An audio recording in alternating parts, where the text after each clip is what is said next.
নমস্কার, কেমন আছো সবাই? আশা করি সকলে খুব খুব ভালো আছো। তো দেখো, আমি আবারও একটা ভিডিও নিয়ে এসেছি রান্নার। আমি ডেলিকার যে রান্নাবান্না করি সেটারই। তো কালকে আমার ভিডিও করা হয়নি, শরীরটা ভালো ছিল না, ওই জন্য ভিডিও করেছি, ভয়েস দিতে পারিনি বলে আমি আর ভিডিওটা ছাড়তে পারিনি। তো যাই হোক, প্রথমেই আমি করে নিচ্ছিলাম ঘুগনি। তো ঘুগনির জন্য আমি এটা নিরামিষই ঘুগনি বানাচ্ছিলাম, কারণ পেঁয়াজ দিয়ে করি না, ঘুগনিটা নিরামিষ খেতেও খুব ভালো লাগে। তো দেখো, এখানে আমি ঘুগনিটা বানিয়ে নিচ্ছিলাম। তো অবশ্যই এই ঘুগনির রেসিপি যে রান্নাগুলোই আমি আজকে করব সেগুলো রেসিপিগুলো অবশ্যই আমি দেব, সেগুলো আমার মাম্পি অফিসিয়াল চ্যানেলে। আর আরেকটা কথা, আমি জানি যে তোমরা অবশ্যই এই রান্নার দেখানোর মতো কিছু নেই, কিন্তু নিজস্ব একটা চয়েস ধরো, এই জন্য।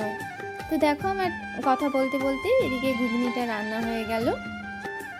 তো তারপরে লাস্টে একটু ধনে পাতা ছিটিয়ে একটু গরম মশলা গুঁড়ো দিয়ে আমি ঘুগনিটাকে নামিয়ে নেব।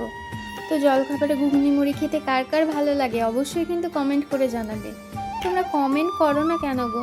একটা করে কমেন্ট করবে, তাহলে আমারও ভালো লাগবে, উত্তর দেব। তো দেখো, আমার ঘুগনি রান্না কমপ্লিট। তারপরে আমি রান্না করে নিচ্ছিলাম পনির। আজকে আমি পনিরটা চারমগজ পোস্ত দিয়েই বানিয়েছিলাম। তো এটাও জানো সবাই রেসিপি, তাও আমি একবার দেবো আমারটা আমি কিভাবে রান্না করি সেটা। তো এটা শুধু চারমগজ পোস্ত দিয়েই করেছিলাম।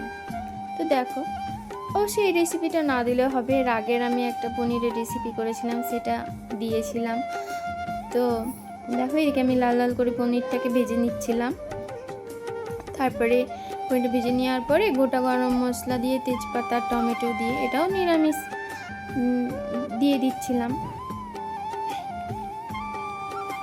তো দেখো, তারপরে চারমগজ, পোস্ত বাটা, লঙ্কা দিয়ে আমি এটাকে বেটে রেখেছিলাম পেস্ট করে, ওই পেস্টটা এর মধ্যে দিয়ে দিলাম। তারপরে একটু একটু আমি দিয়েছিলাম কাশ্মীরি লঙ্কা গুঁড়ো আর মিট মশলা, আর কিছু দিইনি এর মধ্যে। হলুদ তো ধরো চারমগজ পোস্ততে দেওয়া হয়, পোস্তর মধ্যে তো হলুদ আমি কোনোদিন ইউজ করি না, আলু পোস্ত খেলেও ইউজ করি না, না করলেও ইউজ করি না। তো দেখো, আমি চারমগজ পোস্তটা অবশ্যই একটু ভালো করে ভেজে নিলে না গ্যাসটা থাকে না, ওই জন্য আমি এটা ভালো করে একটু ভেজে নিই, তাহলে গন্ধটা করে না। দেখো, প্রায় আমার মশলা কষা শেষ হয়ে গেছে, মশলা বলতে চারমগজ পোস্তটা। এরপরে এর মধ্যে আমি একটু পনিরটা অ্যাড করে দিলাম। তো দেখো, পনিরগুলো ওর মধ্যে মিশিয়ে দেওয়ার পরে তারপরে আমি কিছুটা জল অ্যাড করলাম। এরপরে আমি জলটা দিয়ে দেবো যেমন পরিমাণ লাগবে, ধরো যেমন যে গ্রেভি খাবে সে তেমনভাবেই দেবে। তো তোমরা অবশ্যই জানাবে কিন্তু তোমাদের কার কার রান্না করতে খুব ভালো লাগে। আমার রান্না করতে খুবই ভালো লাগে। তো দেখো, এদিকে আমার পনির রান্নাটা প্রায় কমপ্লিটের দিকে। ধনেপাতা, গরম মশলা গুঁড়ো আর একটু চিনি দিয়ে আর ঘি দিয়ে নামিয়ে নিলাম। অবশ্যই একটু মিষ্টি মিষ্টি হলে ভালো লাগে, আর যদিও আমরা অত ঝাল খেতে একদম পছন্দ করি না। তো দেখো, প্রায় আমার এদিকে পনির রান্নাটা শেষ হয়ে গেছে। তো দেখো, পনিরটা কেমন হয়েছে অবশ্যই কিন্তু কমেন্ট করে জানাবে, খেয়ে নয় দেখে বলবে। তো দেখো, তারপরে আমি একটু করে নিচ্ছিলাম চিকেন কষা। যেহেতু জানো বাপন খায় না বলে ওর জন্য পনিরটা রান্না হলো। এবার আমার জন্য অল্প একটু চিকেন এনে দিয়েছিল, সেটাই আমি রান্না করে নিচ্ছিলাম।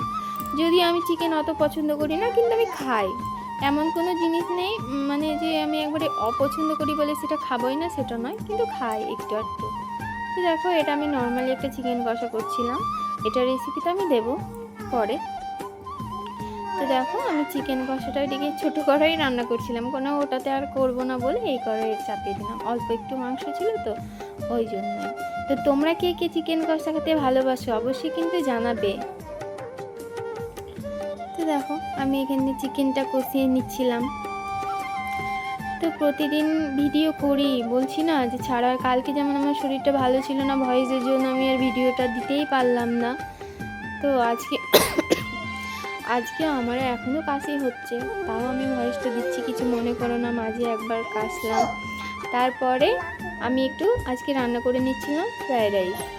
তো এই দেখো, ফ্রায়েড রাইসটা আমি যেভাবে রান্না করি, আর এইটারও রেসিপি একবার দেবো, কেননা এক একজনের এক এক রকম, তো তাই জন্য আমি এই রেসিপিটা অবশ্যই তোমাদের সাথে আমাদের ওই মাম্পি অফিসিয়াল চ্যানেলে করব। তা আমার ছেলে পাশে আছে, তার জন্য মাঝে মধ্যে ওর ভয়েসও তোমরা শুনতে পাবে, কারণ আজকে আমি বাইরে বসে ভয়েসটা দিচ্ছি না, ও আমার সাথেই আছে। তো দেখো এইরকম আমি ফ্রাইড রাইসটা করে নিচ্ছিলাম। কড়াইটা হয়ে গেছে ছোটো আর চালটা হয়ে গেছে বেশি। তো দেখো এদিকে আমার ফ্রাইড রাইস করাটা প্রায় শেষের দিকেই। তো তোমরা কে কে ফ্রাইড রাইস খেতে ভালোবাসো সেটাও জানাবে। তো আজকের ভিডিও তোমাদের কেমন লাগলো অবশ্যই লাইক কমেন্ট একটা শেয়ার করে দেবে। আবার পরে দেখা হবে, পরের ভিডিও নিয়ে আসবো। কনফার্ম বলতে পারছি না যে কালকে ভিডিওটা দিতেই পারবো কি না। আর কালকে অবশ্যই শ্রাবণ মাসের দ্বিতীয় সোমবার, তাই তোমরা সবাই উপোস করো।